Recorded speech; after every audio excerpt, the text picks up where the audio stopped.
ନମସ୍କାର ଜୟ ଜଗନ୍ନାଥ। କାଲି ମୋ ଧର୍ମପତ୍ନୀ କହିଲେ ଚାଲ ବାହାରକୁ ଯିବା ଟିକେ ଡିନର କରିବା। ଆଉ ଆଜି ଯେତେବେଳେ ମୁଁ କହିଲି ଚାଲ ଆଜି ବାହାରେ ଖାଇବା, ବାସ୍ ସେତିକି ଶୁଣୁ ଶୁଣୁ ମ୍ୟାଡାମଙ୍କ ମୁହଁ ପୁରା ଖୁସିରେ ଚମକି ଉଠିଲା। ଦେଖ ତ ଟିକେ ମୁହଁକୁ କେମିତି ଲଡୁ ଫୁଟୁଛି।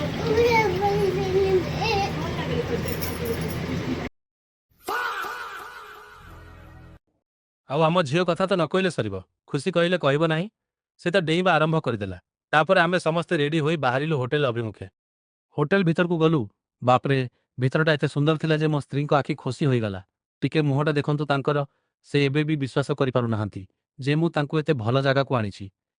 ତାପରେ ବସିଲା ଅର୍ଡର, ଜଣେ ଆମିଷ ପ୍ରିୟ ତ ଜଣେ ନିରାମିଷ। ତେଣୁ ଟେବୁଲ ଉପରକୁ ଆସିଲା ଗରମାଗରମ ଚିକେନ ତରକାରୀ ଆଉ ସୁଗନ୍ଧିତ ଭେଜ ବିରିୟାନୀ।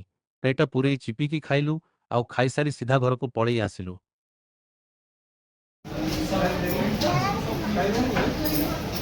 ଚପଲା ତାକୁ ଧର, ଚପଲା ଚପଲା ଧରଛ।